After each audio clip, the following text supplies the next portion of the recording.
All right, welcome to another episode of I Sober. Every episode is like a mini conversation. Real conversation of I Sober. Real conversations, honest stories, personal experience,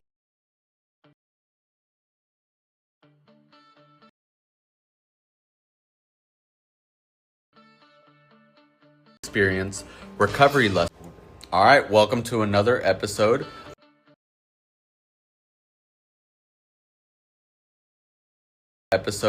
of I Sober. All right, welcome to another episode of I Sober. Every episode is like a mini meeting, real conversations, honest stories, personal experience, recovery lessons, and hope. Nothing is scripted, nothing is fake, just people talking about real life and what recovery actually looks like. Whether you're newly sober, thinking about getting clean, or coming back from a relapse, we are a supporting team and we love you. Even listening while still using, you're welcome here. Alrighty, thank you, Howard, for joining us today. Recovery isn't about perfection, it's about a process. Every person who sits behind the microphone has a story worth hearing. Every story has potential to help someone else find hope. And today I asked Howard to be our speaker today, which has been working his steps, and he recently changed sponsors, and I truly noticed the difference between you changing sponsors and starting to work your steps. I mean, it truly opened up my eyes to the steps do work when you have the right sponsor. But anyways, go ahead and introduce yourself. My name's Howard. I am an alcoholic. I'm not really sure what I'm going to say in this podcast, but yeah, I think That's okay. So that's okay. We're here to learn that the main focus. Yeah, go ahead. The main focus behind this podcast is to help people develop their speaking skills. See, I can't even do it. So pretty much because we're going to go ahead and do service work out in the real world, right? And you're going to have to share your story eventually, especially with the sponsor you have. Okay. So just start. How it started for you, what it was like. Well, growing up, I didn't grow up that bad. I mean, it's had its ups and downs, and I do know my mom, she was a cook. She cooked methamphetamines. No way. Yeah, I did not know that. So you can only imagine the lifestyle that is growing up around that. Okay. And my father tried to keep me away from all that stuff, but he was also an active addiction. I'm not really sure. Alcoholic, I'm guessing. Alcoholic, I think meth as well. Okay. I remember he used to work night shift and he'd sleep all day, and I always just thought that's what it was. But right. He could have been on meth as well. I mean, I really don't know. I didn't know until I got older, so that he's on drugs, and he always drank. It was always funny to watch him drink because he'd just be funny to watch drink. He's just a funny guy. But yeah, nonetheless, my mom though she wasn't the best mother. I mean, she if it weren't for me, she would have died alone, and I just that's where a lot of the trauma comes from. All my traumatic childhood experiences. Right. She's involved somewhere in it. Which is usually the base of our addiction for a lot of us. Are you a single child? No, I have three sisters. But let me guess, you're the middle child. Yes. You seem like a middle child, right? I'm just playing. Yeah. But my older sister, she got the worst of it. Yeah, I don't even want to think about what she went through. I just know she's told me periodically throughout her life, but we never really talked. She probably oppressed most of it. Right. Same way I did. I just don't like to think about anything that has to do with my mother. And it ain't that I didn't love her. It's just I didn't understand. I didn't understand why she was the way she was. She was off her rocker, to say the least. But regardless, I loved her. She's my mom. I was there to watch her pass away. She died of cirrhosis of the liver. And Sorry, I didn't know. How old were you? I was 22, I believe. 22. So your whole life you've known addiction. You've known... Yes. You've known what drugs are. You know what alcohol is your whole life. Yeah, okay. My first time ever trying methamphetamines, I found it in my mom's room. Oh, wow. So, and I was like, okay, so this needle and this is here and this is here. Alcohol's involved, just believe that. But this is here and this is here. I was like, so you use this to shoot up. All right. And I tried to shoot it up and something happened, but I was definitely high. I don't think that's supposed to be the first thing you do. Right. When you try methamphetamine. Yeah, that's definitely a skip from most of the steps of drug use. Yeah, and I mean, I started off with weed and alcohol. Alcohol was the first thing I ever did, and I went to my mom. I was like, "Hey, Mom, I want to try drinking." She's just like, "No, don't do that." She's like, "Don't do that." And I was just like, "Mom, if you don't get me the alcohol, I'm gonna just try to go to someone else to get it." Right, might as well have it here and where I'm safe. And she's like, "All right, well, you got to get me a 30-pack." I was like, "Okay." I was like, "I will buy you a 30-pack." And how old are you? I was 15, and 15? yeah, and the reality of the situation is I was getting sick of not talking to women and just all that stuff that comes along with being an adolescent child. You know, I stayed sober the longest. You know, I don't. My sister, my little sister. I think my little sister, might have started around the same time I did, and she was only like 13, 14 at the time. Right. Having her little fucking friends around all the time was annoying, but regardless, it kept me drunk. You know? Right. They kept me drunk. I stayed drunk all the time. I didn't really care. But regardless, my mom she's just a different breed of human. You know, everything she did, that's a lot of my adult life has been just don't end up what she's doing, just don't do that. Right. You know, and my dad, he also passed away. I believe that he took a shot of methamphetamines, and it was just his last one. His heart failed and exploded. And so I was also 23 as well, because they died in August 2016, I believe. And my mom died in August. My dad died in July, I think, or something like that. But it's just like shortly after. So like months or years? Months. Months. So like first it was your mom. Yeah, so in 2016, my grandmother died. She's the one that raised me. I think both grandmothers passed away around the same time, I believe. But anyways, my grandmother died that raised me, which was on my mom's side. And there's just a whole bunch of weird stuff. I found out that ain't even her real mom, and I don't know, it's just weird stuff. Right. But she's still my grandmother, and she's still my mom. Right. So then a few months later, my mom died. And then some uncle dies. I didn't really know him that well. And then my dad dies. So it just boom, boom, boom, one after another. And at the time, I was in a rehabilitation program, and I went through all that stuff sober. So my sisters, they're all messed up in the head. You know, obviously my older sister, like I said, she got the worst of it. And, you know, my little sister, I tried to shield her the way my dad tried to shield me from my mom. Right, yeah.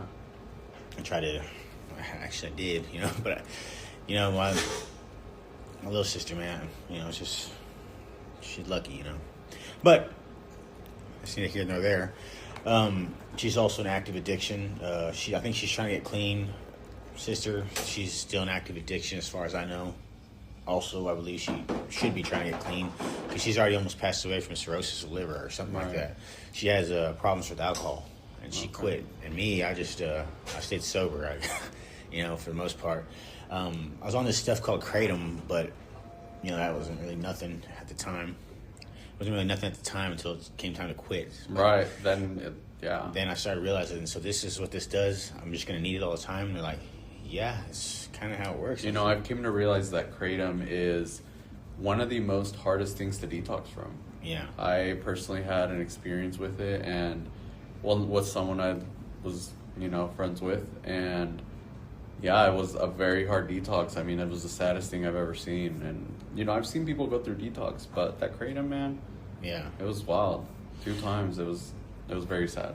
Yeah, and regardless, I went through all that shit sober, and then so my sisters, they went through it, running into substances and alcohol, and I was surrounded by people that loved me all the time, and they went on what was best for me, and that's why I consider myself probably the luckiest out of all of us, because they're still addicts, messed up in the head. And me, I'm just messed up in the head. You're messed up in the head, but sober. Yeah, messed up in the head, but sober. No, that's great. And you know what, man? Like, that is one of the things that, you know, I have family who's in addiction as well. And hopefully with us staying sober, you know, eventually whenever they need that help and they hit the rock bottom and they know what's up, you know, that's what we do this for. Yeah. And, you know, hopefully send them this podcast. You know, maybe it'll help them in the road, you know, not now, but, you know, just one day. Yeah. You know, maybe it'll help them. But regardless, my family life wasn't as bad as everyone thinks. Like, I remember getting in trouble when I was younger. I was having to write Bible verses, all that stuff. Every time I get in trouble, I was always in trouble, by the way. And I could see that. I could see you being ornery as a child. Yeah, and then then my grandmother, she's like, I'm sending you to Catholic school. This is too much. You're too crazy, and I can't have you around your mom. I can't have none of that. And I was like, okay. And she sent me to Catholic school, and I was always in trouble there as well. And I was just always, I guess, not necessarily being picked on, but I don't know. I just always felt like people were singling me out, and I kind of always felt like that my entire life growing up. And I'm not really sure why. I'm not sure really what it was. It's probably just in my own head. I really don't know. But regardless, I always had to get up at 5 a.m. every morning. Grandmother's mad because I had to go in there and say confession to the preacher, the father that was on duty or whatever. I would have never guessed this type of childhood for you. Yeah. That's wild. All the time. It's just, I mean, it's mostly to just keep me away from my mom, kind of. Yeah. And, you know, my grandmother, she's living off Social Security checks, so we didn't always have money, and sometimes I had to skip meals so my little sister could eat. And me and my grandmother, we just had to fucking just drink water or just sit there and just wait for food or something. I don't really know, but the most important thing was just my little sister got fed, and I was old enough to realize, hey, we're in a bad situation. You gotta be the man. You know, I was like, fuck, I'm 7. What the fuck? Right. You know? Yeah. It's fucked up. But yeah, that's a lot of the trauma that I remember growing up, and you know, not understanding how my parents could even put me in a situation, eating my sister in that situation. Like, I don't understand people that, because of the upbringing I had, I don't understand people that even break the law when they have children. I don't understand people that break the law or use drugs or alcohol or anything when they have children. I mean, having a beer when you're going out to have, you know, just have a good time, I guess, that's one thing. But, you know, I just don't understand because my parents put me through some crazy shit I've ever been put Pretty through. heavy stories, it sounds like. Yeah, and then, do what? Pretty heavy stories, it sounds like they put you I through. don't think they said happy. I said You're like, no, nothing happy about that. yeah, but, yeah. So let's paint the scene. You said you tried alcohol when you were 15. Talk to me about addiction throughout that time. I mean, you said they kept you drunk. Tell me, did you try more drugs? Did you slowly start progressing on the amount of alcohol? You know, paint the scene for me addiction-wise. We got to points where this one friend, he moved from Texas, and I just walked up to him one day. I was like, "Hey, who are you? You know, you look like fun." And he's just like a gangster or whatever. I really don't know. I wasn't used to seeing that. Right. And, it's just like, my name is this, that, and I was like, "Okay, cool, nice to meet you." You know, what do you do? And he's just like, "I don't know, I drink." I was like, "I think I drink too." You're like, let's drink together. Yeah, and that's pretty much how it started off. I just started showing up to his house with money, and he just knew how to get the beer. Yeah. And then, yeah, so we started drinking, and it turned into almost 2 30-packs a night, even on school nights. And then... And did you graduate high school and all that? Yes. Okay, and then where did you live? Like the town? Yeah, what? Just state.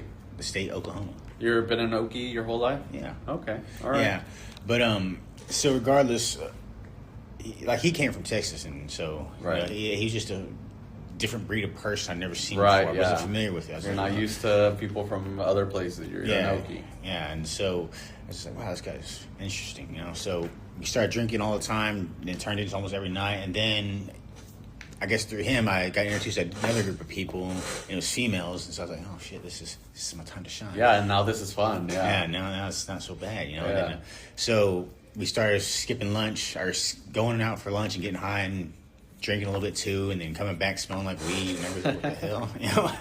Like, what the fuck is wrong with this guy? Kind of what they do now. You know, it's like, what's wrong with this guy? No, yeah. You know, even sober? But so yeah, we'd go out and do all that stuff, just normal adolescent shenanigans, I guess, but with a lot of beer and alcohol. And then I think I moved in with him eventually. I moved with the females, and you know, one of them I dated for a long time. So I ended up moving in with her, and well, the whole entire family, they took me in as like a family member pretty much, because, you know. And I'm sure that felt great, you know, coming from that background. It sounds like. Yeah, it did. It definitely did. It's pretty normal upbringing, you know, just weird shit here and there, but it's mostly in regards to my mom. You know, I didn't know what to think about her, like the shit she would say and do, and she believed in magic, and I just, you know, it's just, what the fuck. Yeah, no. I mean, you have to be a grown up And she at just, a young age. yeah, and you know, I mean, I didn't really mind it. I mean, it's kind of shaped me to the person I am today. Like if I ever had kids, I'd be like, fuck. You know, I just don't understand people that drink and use drugs or even break the law when they have kids. But like I said, it's a product of what I grew up with. Right. So throughout this time, we're just getting high, partying, getting drunk. I got laid finally, all that good stuff, all the adolescent stuff that really drug me deeper into addiction. I was like, okay, so now there's women around me, and now they want to be around me. It doesn't matter why, just they want to be around me. So let's just take this all the way, I suppose. And so it just had fun as a child, just did what we do. And then meth got introduced, and it's really quick too. It's like it all happened when I was like 15. And the meth may have been my so this is all within the year of you starting to drink. Wow, I'm picturing like from 15 to 18. No, this is like you're really going for it. Yeah, it happened quick. Wow. I think it was my cousins that came down they needed a place to stay. My uncle, aunt, and cousins. And then my one cousin, he started like smoking meth around me. I was like, oh, there's no way I'm gonna touch that stuff. Like, fuck away from me, dude. And he's like, well, it's cool, He's don't tell nobody that I'm doing it. I was like, all right, whatever. And then I started getting curious on my own. I didn't want them to know that I did it, but because I was talking all that shit, Yeah, yeah. Plus, I mean, you've seen your mom grow up doing this, so I imagine you have mixed feelings towards it, anyways. Yeah. And then it just turned into one day I couldn't get drunk. I don't remember what it was. Couldn't get drunk. Couldn't get high on weed. It didn't matter what it was. I couldn't get it. I couldn't get that feel good. That feel good that made me feel good. And then I was just helping my mom do something. And she's like, all right, well, I got to leave. And then she left some meth out. And I was just like, what is this shit? And then I was going to ask my sister what it was. And I was like, no, I'm just going to keep it, I'm just going to keep some of it. So I just took some out and I put it up. And I don't remember where the needle came in. But a needle came in and I shot it up. And then I went and told my friend, I was like, hey, have you ever done meth before? He's like, fuck no, I ain't never done meth before. And I was like, well, it's good. And he's just like, is it? He's like, yeah. He's like, well, I'll try it. He's like, well, I shot it up and it feels good. It feels great. I feel like I'm on top of the world. I was singing. I wanted to fucking dance. Yeah, you get that euphoria. It ain't like how it was your first shot. Yeah. After long-term abuse, when it just turns into just like sick, twisted, jacking off all the time, stupid shit, man. Just cleaning, fucking tweaking out. It was just the greatest feeling I ever felt in my entire life. And when I started using that stuff, I was like, eventually I quit drinking and I hung out with them less, all the people I was hanging out with, because, I don't want them to know anything. And I can't even remember if I think I hid it from them all the way up to high school. After high school. I can't really remember, though. So you did meth your whole high school years? Pretty much. Really? On and off. And I have some trippy stories, I'm sure. I don't see that. I mean, I guess you can't really know how people grew up, but just the way you carry yourself, I would have never have. Well, guessed that background for you. I mean, it's just, like I said, it's more, I had to hide it. I couldn't just do it openly, and I was hiding it from everybody. So it wasn't like all the time. It's just what about your mom? Oh, I hid it from her, definitely. Really? Okay. She'd tell on me. Right. She'd tell somebody. Probably tell my dad, have my ass whooped. Yeah, so did you change much throughout these years doing meth? I mean, did you notice your behavior change or? Lost weight, that's about it. I mean, I just lost weight, and I can't really remember. I was a little more reclusive because I was hiding it from people. I didn't want them to know. Yeah, you wanted to go get your fix, but I wanted to get high before going to school too. Right. And I knew that it was probably gonna make me act weird, but if I would have been like like not so wanting to hide it, I probably would have appeared normal. But I was like, this is bad. I shouldn't be in here in this classroom high right now. I'm supposed to be learning stuff, and I'm over here high on meth and. I can't remember what happened, but I ended up telling the school. I just told them myself. It's like, man, I just gotta tell y'all something. Like, I've been high, really high. And you needed it out. Yeah, and I was just like. And who did you tell? I think I told a counselor or someone at the school. Is at the Votech school in Duncan, and this is after high school or in high school. In high school. Okay. Yeah. So I told them, I was like, I'm just high and I don't know what to do. I don't feel right, and they're like, okay, well, we're gonna call the police. I was like, okay. I was like, all right, because you're not supposed to be high. I'm only 16. Right. And yeah, I mean, that's young. So they called the police on me, and I talked to the cop, and they brought my counselor from the school I was in. She came in, she's like, why are you high right now? I was like, I don't know, I've been shooting it up. And it just kept getting deeper and deeper. It's like, I kept telling myself more and more. Like, would you do anything anybody else? I was like, no, I hide it from everybody. And I could have told my friend, but I was just like, nah, just keep it about me. Because they're like, it's to help people. Because look at you crying for help. You don't think they're doing the same thing? But, and I was just like, I don't know what to say. I'm just really high. But you're 16 and you're on meth. Like, you don't have the best mentality at this point. Yeah. I mean, that's That's crazy great you asked for help so young. Yeah, I mean, honestly. I mean, I was just really high. I didn't know what to do. Yeah. It wasn't like high from staying up. It's just like I think I did too much or something. Maybe you And were then- overamped or something. And then I did my thing, and then we smoked because I hid the needle from everybody, and then we smoked on the way to work, our way to Votech, and yeah, so it just turned into a whole like holy shit, you know. But so carrying on, I just know that when I did that, they got me in counseling or something like that, and I think they got on my dad or something. I don't know. Something happened. My parents Your got dad in was trouble. informed, probably. Yeah, Or, okay. but they got like in trouble or something. I really don't know what Yeah, happened. I'm sure CPS call. Yeah, because they said there's no way that there should be a needle involved. You know. Yeah. This is ridiculous that you even had access to needles, and I had to tell them my grandmother's diabetic, and she's like, she knows. Like, what the fuck's wrong with you guys? No, I'm hiding it. I don't want them to even know now. Yeah. So, can you not tell them now? I'm like, no, we have to tell him. The cop, he took me to the police station in the town I was in, and he's just like, you know, they're gonna help you here, and then they just took me home. Basically, just went and bought me soda, took me home, and said, hey, stop doing that. Smacked me on the That's ass. insane. Yeah. Wow. You know, and it ain't nothing personal. You know, I was really good friends with the police chief there. He used to babysit me when I was younger. Yeah. So, he just sent me on my way, and yeah, but I think we kind of skipped some of that. It doesn't really matter. Yeah, meth was a little too much, and everybody agreed. You know, yeah, you probably should do meth, but that didn't stop there. You know, so on to I think after they got me out of I think it's a crisis center or something like. I think it's here in the city as well, like Red Rock or something. I really don't know. Right. They sent me there, and it's just I don't know. I think I was getting suicidal or something. I was like, How old were you? Yeah, I was probably about 16. So this is all within a year span. That's insane, man. Yeah, Wow. I do it quick. You know, I don't have no long-term drug abuse. You're the definition of 0 to 100. Yeah. Straight up. Yeah, like there's no long-term drug abuse. It's just a little short. Like, Right. I always get pulled over or sent to jail or something before I get hooked, I guess. Yeah. So it always ends quickly. I have fun for like 3 or 4 months. Right. And then it's it's over. Mm-hmm. Yeah, but regardless, after that, I just went back to the needle, and eventually, my friend that I used to drink with, he's like, "Well, you can't do that shit, bro. I don't want to be around you." It's like, well, I'd rather have friends. Right. So I stopped that stuff, and I think I went and lived with them. That's about the time I believe they asked me to move in. I believe, and I quit that. We started drinking and smoking weed and partying.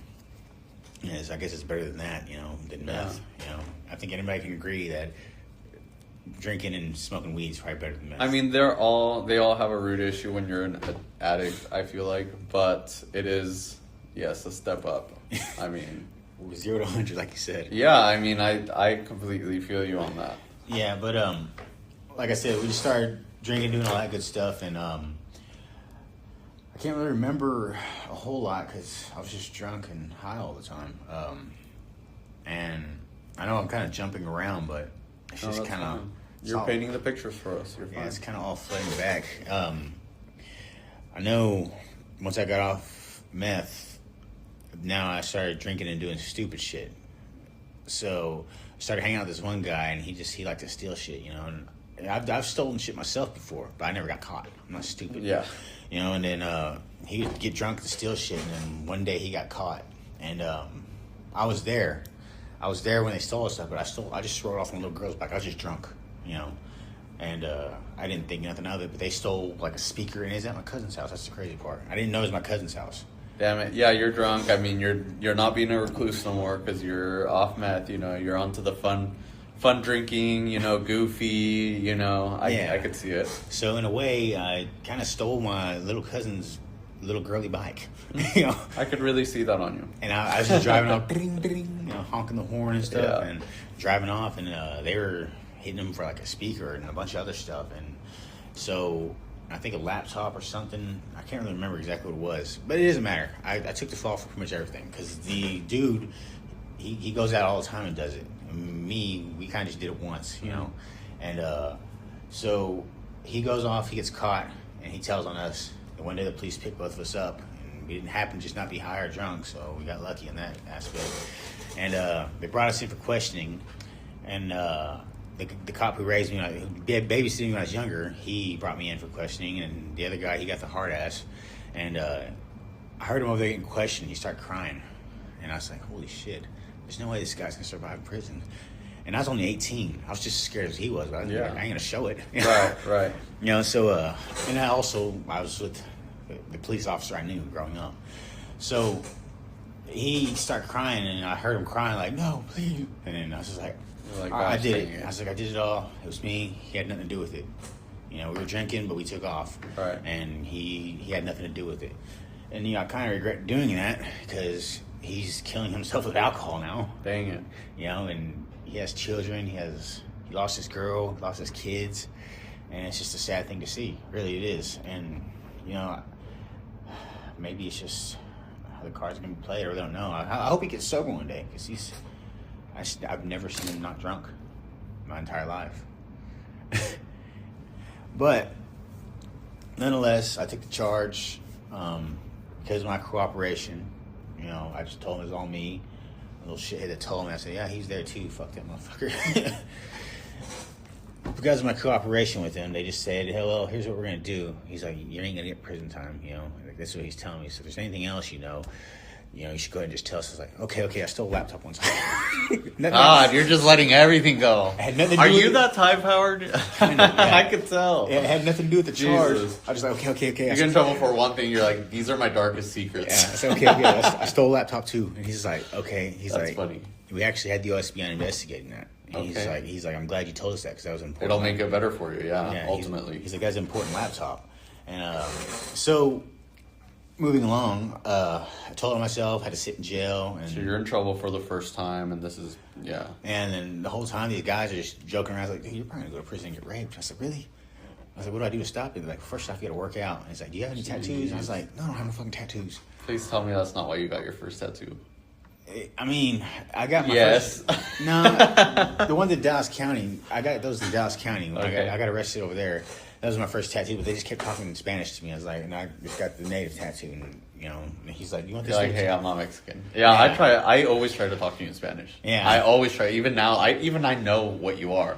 Yeah. I just keep trying to talk to you in Spanish. Yeah, and so he gave me that little tattoo, and it says native on it. But these ones, they're like, well, you gotta have tattoos that show. And I think he made a little tattoo gun out of a spoon. And I was in this county, and I got these because I was scared. All these were just scared 18-year-olds going to prison tattoos. Yeah. I wanted to look like knew what I was doing, you know. And I think he just scammed me out of my money. That's all it was. He just trying to get my money and my commissary. So I went, and we were gonna finish all this. He's gonna make it an entire city, but ironically, I pulled chain so much sooner than everybody thought it would. Instead of the 6 months I thought I was gonna be in there, it ended up being like a couple weeks or something. Something crazy. So I was in and out. I didn't get to finish this. Just had these healing tattoos going and pulling chain. Not sure what's going to happen if they ask me, hey, did you get tattoos in there? I'm like, no, I've had them my entire life. You know, but they didn't ask no questions. Right. Just kind of walked out with new tattoos. Yeah, just go to the territory, I guess, you know. All right, so you're 18. Yeah. Right? Okay, so how was addiction after this first time you got in trouble through drinking and, you know? Well, they sent me this program. It's called RID. Okay. You know, and that was I guess that was you're not going to prison way that he's talking about. Right. Like go complete this and you're going to get out of trouble. Yeah. But yeah, so they sent me there, and I worked a great program. I fought every day, you know. So you got introduced to AA at this point. Yeah. You're 18 and they had No. It's just a recovery program, or what was it? It's like a regimented inmate disciplinary. Oh, okay, yeah. So it's like prison, right? But it's like a Bill Johnson. It's what it was. It was that Bill Johnson. Okay. So I went through that, and I loved every minute of it. I loved the structure. I loved how we had to work out all the time, and that's just what I am. You know, I love the structure. I love everything about it. And I could see that. You know, and I actually wanted to join the military to be. I could also really see that. Yeah, I wanted to be military police, but you know, I failed a drug test. I knew I was going to fail a drug test or something like that. So it was just like, bye. Okay, so you went and worked a great program, and I just enjoyed the time I was there. I mean, it was just like a break from life. You know, I got to just meet new people. You know, it's all men. It's kind of like men's first step. You know. Yeah. You know, I was really hung around the natives and stuff. You know, so and the one guy I went there with, you know, he was terrified. You know, he's a white dude. I was like, dude, I got your back, dude. But if they start beating my ass, you know, you have to jump in. Dang. And he's just like, all right, bet. But we went to the same yard, and he ended up like hanging out the whites all the time, and I hung out with the native all the time. He's like, hey, dude, he's like, we can't really talk to each other. I said, what'd you do? He's like, man, I'm running with these guys. I don't know whatever they do. I don't know or care. I was right. Like, native, you're just native, you know. You don't have to be no gang affiliation, but I happen to be that guy that liked to fight, so that's all I had to really worry about. It's like if someone needed to fight, they'd call on me. Okay. And I love fighting, so it worked out. And I never got caught, you know, so it worked out as well. But yeah, and I made a couple good friends in there, but I went on a different way. I went a completely different way. They all still in and out of prison. You know, there's another guy I always watch his back too, and I miss that motherfucker. He's funny as fuck, but you know, I just went a different way, and they're all still in and out of prison. And what was that way? Well, when I got out on probation, I think I smoked weed or something, or drank something. He wasn't even a drug addict. That's what pissed me off. But I was paranoid, so I went in there and I was like, man, I smoked weed or something. I can't remember what I said I drank or something. So when he asked me, and right. he's like, man, he's like, you know, you could have got away with that. And I was like, I know, man, but I don't know. I don't know what to do. And you went and told on yourself again? I went and told myself. Oh my goodness. I mean, I'm not even, that's great. You know, it's great to be an honest person, but man, you're just on it with that one. I don't know, man. That's okay. That's good. Just wait on me. And I'm sure the honesty that you carry today has helped you in your steps, because that's just a really good quality. I mean, I'm not hating on it. It's just the way the story comes off. It just cracks me up. Yeah, so he's like, I'm going to give you a chance. He's like, but I was like, well, I don't know how to get to work and stuff like that. And he's like, well, you have to work. I was like, right. All right. So then I found a job at McDonald's or something like that. And how old are you, and where do you live at this point? 18. I was over there by Lawton. Okay. Yeah, so I was working after the lot. There's a McDonald's on the freeway. Mm-hmm.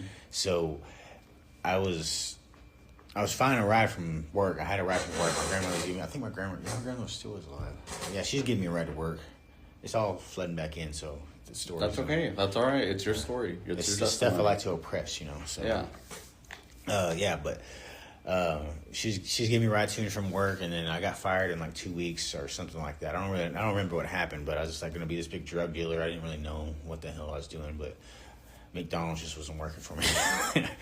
And you know, that's part of the problem. Was I enjoy working, but it's just life at me real hard, you know. Yeah. And so I ended up quitting, and then went and got high and got drunk, and then went in for my next PO visit. Like, hey. And you told on yourself. Oh, Howard. Well, at least I will never be curious if you're fucking up here, because like you'll come tell on yourself. I guess we don't got to worry about Howard, y'all. Yeah. So I was like, hey man, I just want to let you know, I'm gonna fail the drug test again, and this time it's for weed or something like that. And it could have been benzos or something. I really don't know. It could have been just whatever. But you went in and you used. I felt guilty, and I was just like, this time's worse. I'm gonna fail again. He's like, man, dude. He's like, you can't go 3 months without using anything. I was like, it's not that, man. It's just I don't have nothing else going on for me, and I lost my job. So right. That's the part I was telling you it's worse. And I still remember that guy's name, man. But he's just like, he's like, you know, you're kind of stupid. I was like, yeah, I know, man. And he's like, but here's the thing, I want help. And that's kind of my whole plan, is to get help. You know, I was like, I'm going to ask for help, so I don't go back to prison. You keep using, and you notice the cycle, and you ask for help. That's amazing. Yeah, and it's at such a young age. That's truly amazing. Yeah, so I was like, this is. He's like, so we got these 30 days and 60-day programs, and I don't know why I said this, but I was like, man, I know this one long term that can actually help me, and I don't think 30 days can do anything for me, but put me back in the same situation I'm leaving. He's like, you want to go to a 2-year program as opposed to this 30-day program? I was just like, yeah, but I don't know how it works. And he's just like, well, he's like, I don't either. He's like, you're going to have to figure it all out and let me know. I was just like, but he's like, but if he went in there, he's like, I want to show you your file. He sat down this little manila folder. He's like, you see that little folder there? I was like, yeah, I see it. He's like, that's your folder. And he said, see this folder? That's your mom's folder. And he's like, you see how thick this is? And And I don't What know. was the comparison? Huh? What was the comparison? It was just really thick. Same? And mine was just one little paper. Oh, okay. No, it's just one little Okay. paper. And hers is real thick. And it wasn't actually my mom's folder, but he knows my mom because she's been in and out of This prison. is similar to your mom's folder. Yeah. She's been in and out of prison her entire life, enough to where a random PO would know her. So he showed me that, and he's like, here's the thing, I don't want you to end up this way because you're kind of stupid. But he's like, you're coming in here and you let me know you need help, and that's kind of what I'm here to do, is help you. And he's like, sometimes sending people to prison is what helps them. He's like, I don't think that's going to help you, so I'm going to give you 30 days to get into that rehab. And if you don't report back with an admission to that rehab and tell me where you're going and when you're going, he's like, then I'm going to go ahead and send you to prison. And it ain't going to be just some simple prison anymore. It's just going to be actual prison. I was like, all right, cool. And so he's just like, so here's what we're going to do. How old are you at this point? I was 19. I think I just turned 19. Okay, so you're going year by year. And yeah. how old are you now? 34. Okay. Yeah. Okay. So he sent me that rehab, got sober. Again, worked in a astounding program. I was part of the residents that ran the place. I helped shape the place to what it was, help run it. It's crazy stuff. Miss Susan calls it cold. She calls it the cold, And but I was a supervisor there. At this 2-year program? Yeah, I was part of the upper structure team. So were you introduced to a recovery program, 12 steps, things like that in this point? Or is it still just is purely behavior modification. Okay. Had nothing to do with steps. So you're doing a lot of mental work, a lot of self-help, a lot of therapy. Okay. Yeah, therapy, counseling sessions, group sessions, individual therapy sessions, That's individual trauma therapy sessions, stuff like that. But anyways, it's purely behavior modification. They give you they make you go to meetings, but that's not what it's centered around. It's centered around changing the way you think and changing the way you behave to get you to a point to where you can actually succeed, and you hopefully decide to work the steps. Right. But they give you a choice. It's kind of like men's first step in a way. But you can't carry money. You can't do none of that stuff. And it's just like this place, just a little more strict. Actually, a lot more strict. Well, yeah, with therapists therapists on site. It seems okay. Yeah, and it had females. It's a co-ed facility. So and was that a problem for you? No. Was it hard to focus on yourself, I guess, is the question, with it being a co-ed? But because of the position I had there, I was in a bad... so I didn't... You're structured, you took it serious. Yeah, I took it serious, and I like structure. That's the kind of shit I like. And I was always in trouble there, too. Don't be fooled. I don't know. They don't understand, but the problem is I like to cause a lot of emotions. That's why the guy that runs the place, he put me in charge there, because it's like a more anger based. But they start fucking with me, I start fucking them back, and I pissed them off. And so you're at this place. You stayed the whole 2 years? Yeah, I actually turned 2 years into almost 5 because I was in trouble so much. Okay, so you're in and out of this place. Yeah. Through to your 20s. Yeah. So what happens next? So basically, I get out, I get a good job through the program. They gave me the stepping stone to get the job, and at this job, I moved up quickly. I was always in trouble with that job too, You're a troublemaker. Yeah, ornery. You're not a troublemaker. You're ornery. He's doing push-ups with the machine. Jeez. Fucking always something. And then one day the boss, he's like, "Hey man," he's like, you had 60 lates this year. He's like, "We've never seen that happen before." He's like, "You know why you're still here?" I was like, I'm a good worker. He's like, "No, it's because we see potential in you." And that is the best thing to hear. Yeah, he's just like, "So here's what we're gonna do, man." He's like, "You're gonna go to night shifts." I was like, "No, man, they suck." Yeah, don't do that to me. Yeah, and he's just like, "No, here's the thing. You're also getting a write up too." I was like, "Oh man, that sucks." And then he's like, here's what we're gonna do. He's like, we're gonna put you in our leadership program, and he's like, we're gonna make you a lead, and you're gonna have high expectations. And he's like, I don't care what these other guys think. I don't care what they want you to do. You better show them that you can change, because it's not me that wants to do this. It's my boss that wants to do this, and he's gonna do it, and it's gonna happen. And so I was like, all right, cool. So he made me put me in a leadership program, and then eventually everybody started getting fired. I don't know for what reason. They all started getting fired, and then they said, well, hey, you're doing such a good job as a lead, you ain't had a late in months, so he said, we're gonna go ahead and make you supervisor. So I was like, really? I was like, me? I was like, I'm still out there doing push-ups. Right. They saw potential. What do you want? Yeah, he's like, the reason why we want to make you a supervisor is because you're kind of a hard ass man, and your guys respect you, and they really feel like you'd take a bullet from them. I was like, really? He's like, yeah, they really feel that way. You would die for them. I was like, damn, that's crazy. So you're at this position now. You're in and out of trouble position. I mean, but you're keeping the job. Yeah. How long does that last, this job? 4 years. And how old are you? 4 years, and I was, what was I at that time? 20, I think it was 23 to 27, 28. Okay, so 28, you're 27 now, and how's your addiction progressed, or even went down? How is addiction at 27? I mean, I just got introduced to kratom, so. So you're like on a controlled substance type. Yeah. I mean, you know what I mean? Like it's kind of like an opioid, you know? The dude that gave it to me, he's like, hey, it's legal, you know? Yeah. I was like, what would it make it feel like? He's like, it feels like Lortabs. I'm like, man, I love Lortabs. He's like, you know, if you want to try it, I was like, I tried it. I was like, all right, it's good, stuff's good. He's like, where do I get it? He's like, you can get it at any store, any head shop. I was like, all right, awesome. So he gave that to me, and I was like, I started doing it openly. He's like, what the fuck are you doing? I was like, I don't know what it is, do they? Is it illegal? And he's like, yes, it's not safe for work. You can't do it at work. Yeah. I was like, brother, I already know I do it. He's like, what the fuck did you tell him? I was like, I told him it's a herbal supplement. And he's like, you know, that's what I thought it was for the longest time.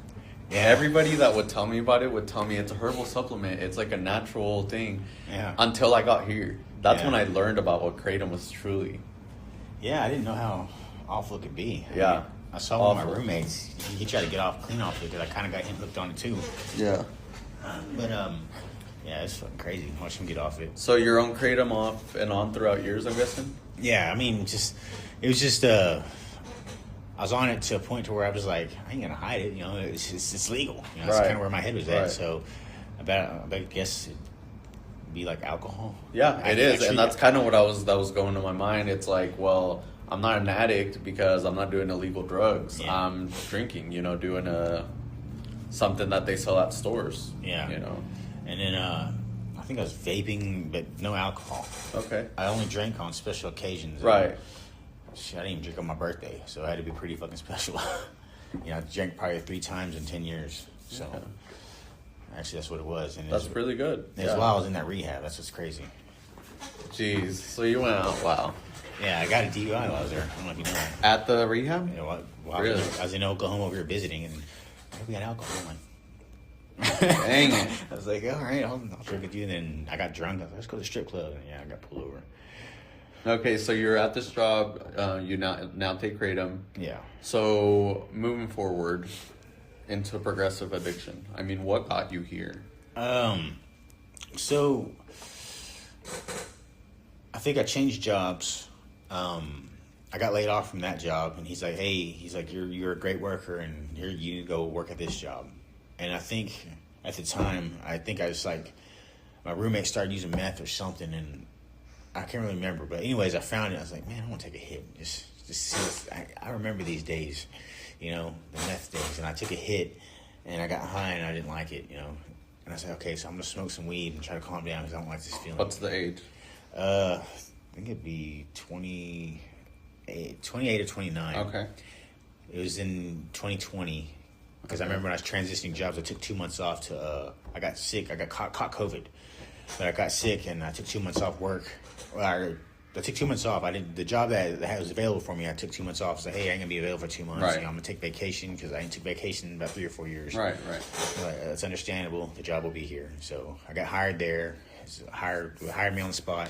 And so I started like using a little bit of meth here, and then for a while I was like, man, I don't like this. I'm seeing shit I've never seen before. I was like, I'm gonna quit. So Psychosis is heading in. yeah, dang old meth psychosis, and it was too much. I told my roommate, hey bro, I was like, I don't know what's wrong with this meth here. He's like, well, when's the last time you had meth? I was like, when I was younger, bro. And he's just like, It's changed a little bit. he's like, well, this is this Texas meth. You might want to be careful. I was Yeah. like, I was like, oh, well, I don't want to do it anymore. You know, just keep it away from me. So he just did his thing. I did my thing, and yeah. So I don't really know what happened, but I got sick, and then I got to that new job, and then so at this new job, I was clean, but I was still using that kratom stuff. Right. Yeah. And I was just there making friends, meeting new people, and then one of the bosses ended up liking me, and he just like, I was telling him, I was like, hey, I want to stay in this, man. I want to learn what's going on. I don't want to be a lead or anything like that. Because they're like, well, I need to apply for supervisor. It doesn't make no fucking sense. Right. I was like, because I just want to learn how y'all do it here before I do anything. He's like, okay. He's like, well, I'm going to remember your name. I was like, so a couple months goes by. I learned everything quickly. I already knew how to do everything. Everything they had in there, I already knew how to do it. Okay. So he's like, well, here's the thing, man. He's like, I don't need workers. I need a lead. And he's like, if you can't be a lead, he's like, I can't have you here. Right. So you're gonna. He's just trying to push you into being a Yeah. So I was like, yeah, so is this fired? He's like, this is exactly what I'm telling you. I was like, well, obviously I'm gonna take the job. So did you get the lead or did you leave? I got the. Okay. I took the job, and I was like, he's like, so in this time I was just making a lot of money, lots of money, and before I knew it, I started making friends with all the people in the office. I go up to this girl there. I go up there and talk to her every day, flirt a little bit. And then I started talking to all the guys in there, and then another guy come in, and the new supervisor came in and met him, and then so I started getting friends with all the people in the office. And before I knew it, I was like in the plant manager's office every day, just talking shit. Right. He'd make fun of me because I'm Native American. I don't know why. Right. He's just like, hey, Howard. No way. Because I always go up and like, hey, I need a question. I have a question, and he'd be like, hey, That's wild. But yeah, so. This was the better times, and then before I knew it, they put me in a position, and it was a position that I was overwhelmed, I was overworked. They stopped paying me as much. Well, they pay me a lot, but I could have made more on hourly than salary. But so this is where the pills came into play. Okay. So one day I was like, man, I'm fucking tired, bro. I was like, I worked 16 hours this week. Is it Adderall? Oh. Adderall. So I took some Adderall, and I was like, man, I'm going to get some. He's like, well, this is my doctor. You think you want to get some? I was like, all right. So I'm going to go there. And I was like, what do I tell him? He's like, just tell him you have ADHD. He'll give you what you want. So I go in there. I was like, hey, I got ADHD. And he's like, well, I'm going to give you Ritalin. I was like, what? Ritalin? Yeah, you're like, no, I need something stronger right now. He's like, well, usually patients don't come in asking for something, but we'll start with Ritalin. We'll go from there. So I started taking the Ritalin, and I can't remember I think I got prescribed Adderall later on, but so I was taking those. I was going to work, just like getting off, doing shit like that, just stupid shit, just Adderall stuff, I guess. And before I knew it, because I was abusing it, I wasn't taking it the way you're supposed to take it. Mm-hmm. And eventually, I got it so bad that I was taking all my medication, and I was like, I got all this money saved up. It could be just for pills. See, I have this money for all the bills. I have this money for, savings. You're doing good at this point. And I'll have this money over here that I just usually go to fucking Starbucks and waste money there. I'll use that for pills instead of what I usually use it for. All right. So, because I was pretty good at budgeting money. So I'm using that stuff to buy more pills, and then one day one of the pills falls apart. And I was like, what the fuck is this shit, dude? And he's just like, I don't know. He's like, let's go test it. I was like, so I went and tested it, and it was like meth in it and fentanyl. And where are you getting these pills? From drug dealer. Okay. Yeah. Okay. Just a random drug dealer down the street. I don't even know. Right. Just some dude. But I was never there. You go do that. I'm going to stay here. I'm here with the money. You go do your thing, come back. So I was getting those pills, and they fell apart, and I was like, so I Googled what fentanyl is. I was like, okay, so fentanyl is, the doctor prescribed it to you, so I'm going to go ahead and I'm okay with this. I didn't know what the fuck it was. And then so I started taking them, and then one of my friends at work, he's just like, hey, dude, are you like high or something? I was like, kind of. And he's like, why are you asking me? He's like, what are you on? I'm like, Adderall. He's like, oh shit. He's like, can I get some? I was like, yeah, I can get some. Here you go. I was like, I have a lot of them. So he's like, so then he started buying them, and then we started like this fucking weird ass fucking. He's also he went to college for computer science. So. And he knew my interests, so he kind of tweaked me out on the computers and stuff. So then, after all that crazy stuff, I can't remember. One day I was like, okay, I need to chill on these Adderalls. It's cutting into my savings now, so I'm going to go ahead and quit. And one day I was feeling really sick. And then I was like, oh, maybe it's a fentanyl or something. I don't really know. So I was like feeling really sick from the fentanyl. Mm-hmm. I just didn't know what the reason was. I didn't understand. And this other guy, he came up, he's like, hey man, he's like, what's wrong with you? I don't know. I was like, dude, I feel sick, and he's been in and out of prison a lot. So I just told him, like, I don't know, I don't feel well. I was taking these pills, man. And I just told him the whole entire story. And you told on yourself again. I mean, yeah. I'm just like, but he just had, tattoos and shit. I was like, okay, he was gonna know what's up. He ain't gonna tell nobody. It's fine. Right. So I told him, he's like, man, you're sick from opiate withdrawal. I was like, really? He's like, so what do I do? He's like, I don't know, man. He's like, you ever done heroin? I was like, heroin? I was like, no. He's like, shit that Kurt Cobain uses? And he's like, yeah, that's exactly what it is. I was like, he's like, do you want to try it? And he's, I don't know if it'll make you feel better, but just try it, It's just, so I was like, all right, so how do I do it? He's like, you ever shot it before? I was like, it's kind of an intense question to ask your boss. Yeah. Yeah, but yes. Yes, I have. A tattooed guy that I don't even fucking know anymore. So he just, he shot me with heroin. And I was sitting there just playing, like, I don't know what I'm doing. You have to do it for me. Him and his girl came in, and his girl was doing it all for me, and he was just fucking sitting there chilling. And they did it, and I was like, what the fuck is this? Yeah. You expected like a meth high, huh? Yeah. I gave him all my money, and said, just get what you can with it. It's like, you can keep the change. I don't care. Just give me more of that stuff. Yeah. And so I started using heroin, and then, again, no alcohol at all. Just drug addict at this point. Yeah, just a drug addict at this point. Yeah. And then went through some dark times, unexplainable times. Shit was just getting crazy. I started doing cocaine. I was spending, I remember figuring it out. I was probably spending maybe close to 16.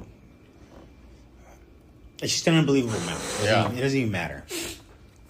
We'll just say $1,600 a week on cocaine and heroin. Right. And then eventually got more into the cocaine because it's more socially acceptable. Right. Because I was doing research online. Yes, it is. It really is. I don't know why, but it is. Yeah, so I was like, hey, I can't come to a party, but hey, you want to do some heroin? Right. Hey, got a little bit of yay here. Yeah.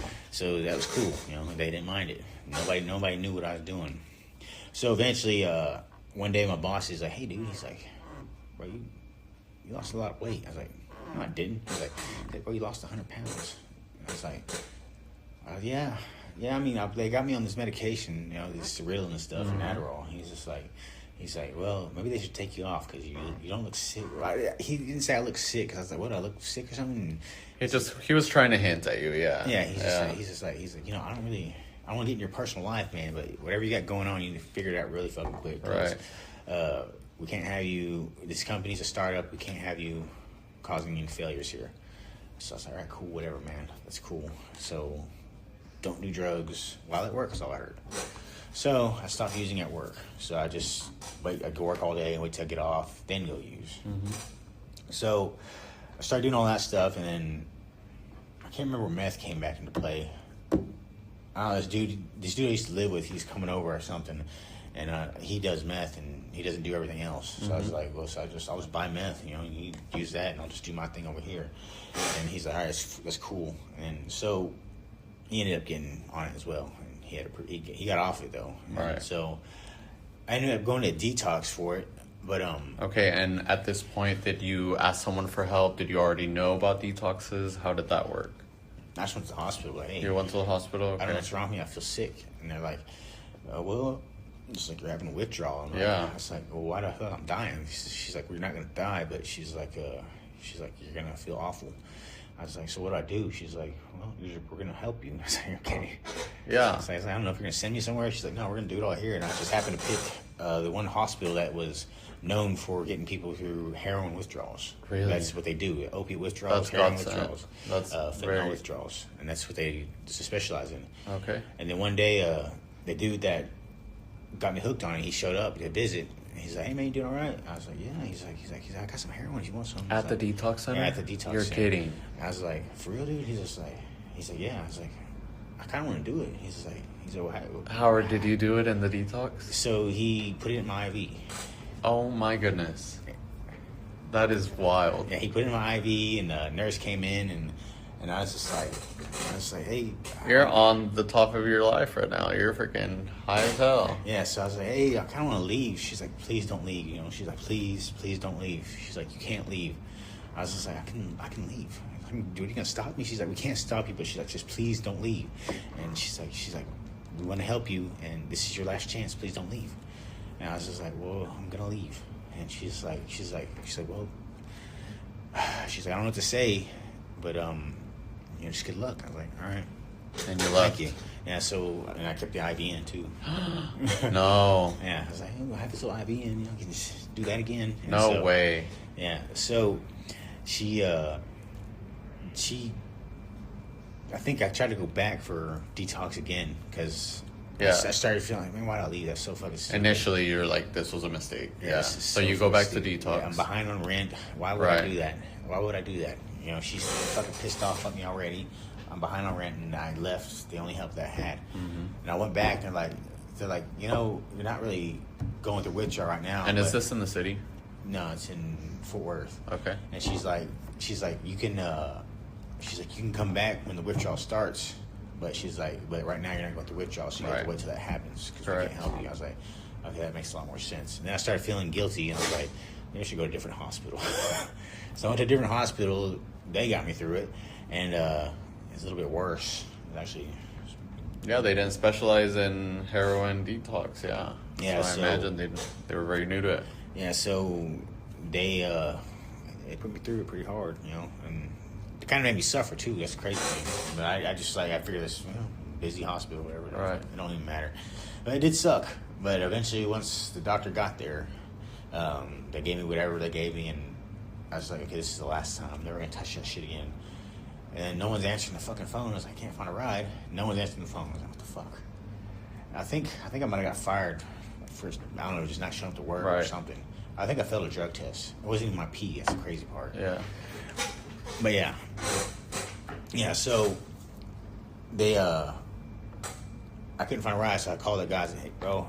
He answered immediately. The dude that shot you up while you were in a detox center. He answered immediately.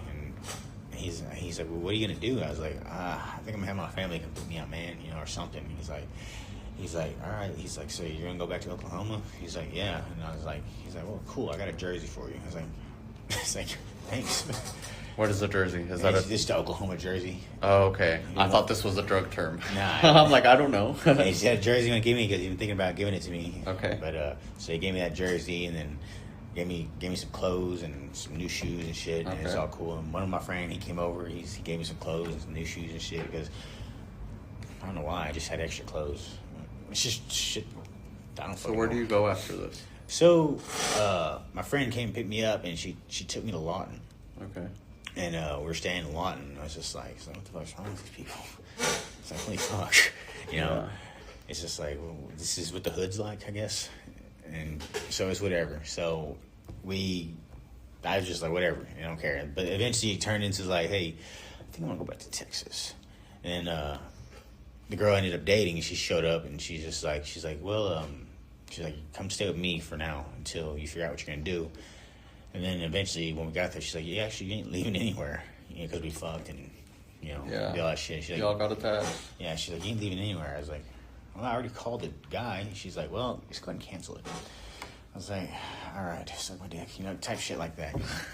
Whatever, it's pretty much if you get the gist of it. Yes, I do. So, regardless, eventually just turned into just crazy using drugs and drinking. It just eventually turned into me just drinking every day. So how'd you end up here from there? Well, I got a DUI. Okay. And, I was getting PIs all throughout the time, because I was walking around drunk. Sister gets mad because I'm drinking, et cetera, et cetera. It doesn't really matter. But I just always driving around drunk, doing stuff like that. And, and then the judge, he's like, hey, man, this is actually your last chance. And he's like, you better not let me down, because this is actually your last chance. And he's like, and after this, he's like, I don't know what, you can't fail. You can't let me down. And I was like, well, thanks, man. It's just, I don't really know what to say. And because I thought I was going to prison for sure. Right. Because I told my lawyer, I was like, it doesn't matter either way. She's like, he might go for rehab. I was like, prison, rehab, it doesn't make a difference. All right. It's all ending the same. I'm going somewhere else. And she's like, all right. So Whereas there's the option, we can send you to the Hope Center. I was like, what's the Hope Center? She's like, so they're going to have you like going out and doing God's work type stuff. She's like, you can go to that one. And she's like, she's kind of like a Jehovah's Witness. Mm-hmm. You can think of it like that. I was like, well, I really don't want to be a Jehovah's Witness. You got anything like where they don't do that?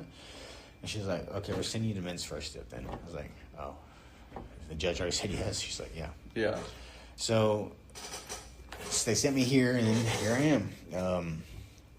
I went through some god awful shit, and it all ends the same. I have to stay sober.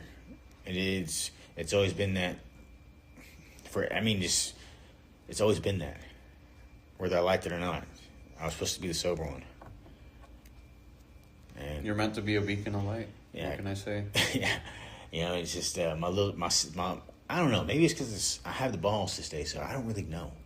Because my older sister, I was like, why are you doing? But she's doing good now. So you're here, and what about your sponsors? So I know you were working your steps at the beginning, and then you changed sponsors. Yeah, well, he relapsed, and he said he couldn't sponsor me anymore. Okay. Well, he said technically he can't sponsor me. Right. And I was like, well, I don't do any technicalities here. I was like, I'm getting a new sponsor. Right. Because I don't do this technical shit. I need a solid foundation. And if you can't be that, technically, I want you to be my sponsor anyways. Right. I said it nicer, though. But that was pretty much the gist of it. I don't do technicalities. I need someone that's about it or not. And if you feel like you relapsing means you can't be my sponsor, then that's what it is. That's exactly what it's going to be. I need someone that's confident in sobriety and confident that can get me through it sober. Right. Not someone that's just going to. So then you meet your no sponsor. Yeah, thanks to you. Right. But yeah, he's a little intense. He's really about the program. We talk all the time. We don't do it every day. Cause I kind of told him, I was like, he wants me on this program. Yeah. You know, he's just like, when are you getting out of there, dude? He's like, I want you to get out of there so we can get this shit and going. Experience real life, because it is a difference working those 12 steps with a sponsor in a program. Yeah. And being in the real world where you're getting that real life experience, and they can really guide you through living life every day sober. Yeah.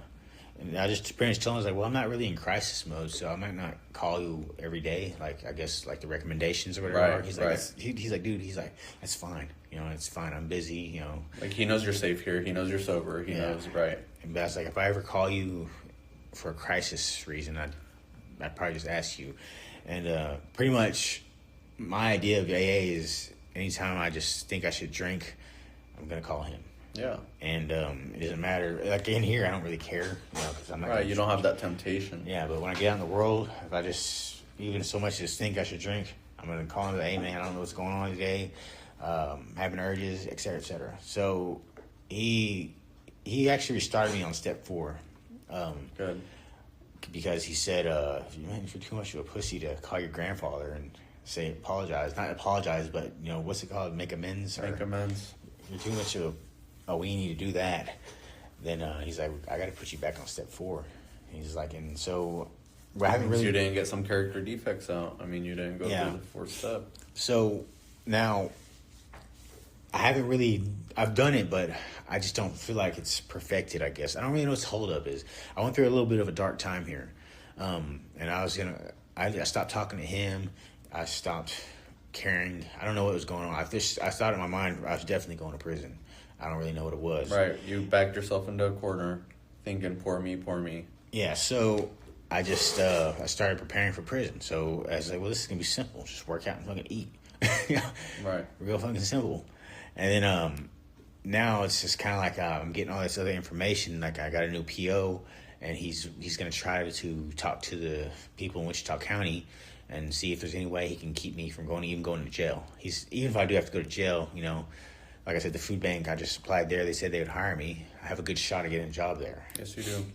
And so he just said he's going to do everything he can to try to keep me having to even go to jail there because he talks to my boss at work. You've done the work, Howard. You have done the work, and obviously you have a very powerful testimony. And, you know, I've seen you work the steps, and I've seen the difference of you coming in to now. You know, you were, like, kind of shy, kind of put off.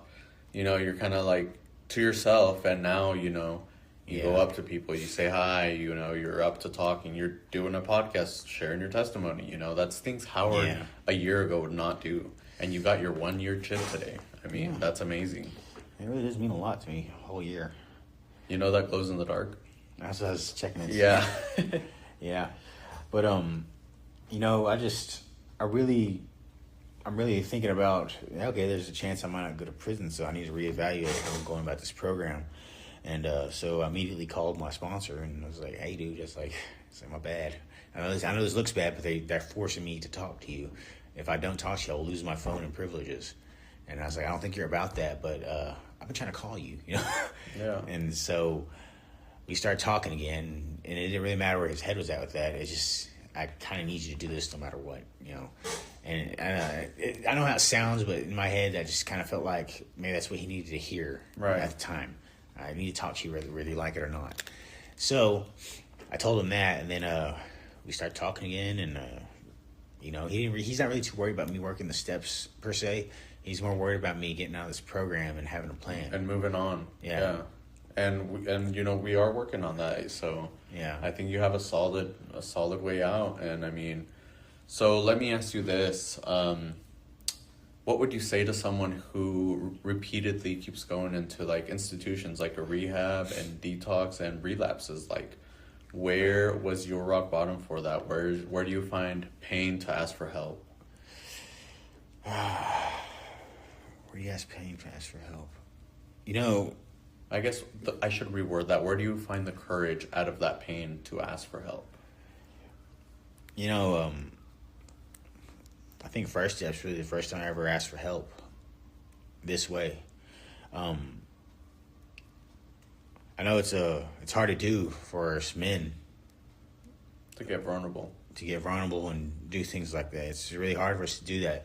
I know it's hard for me because this is my first time ever really actually going to a program and just showing them that I need help and putting in the work to let them know I want the help no matter what happens.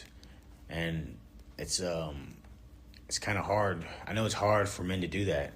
You know, I don't know what they've been through, but I know a lot of these guys, they've been to prison, they've been through awful things that nobody needs to know about.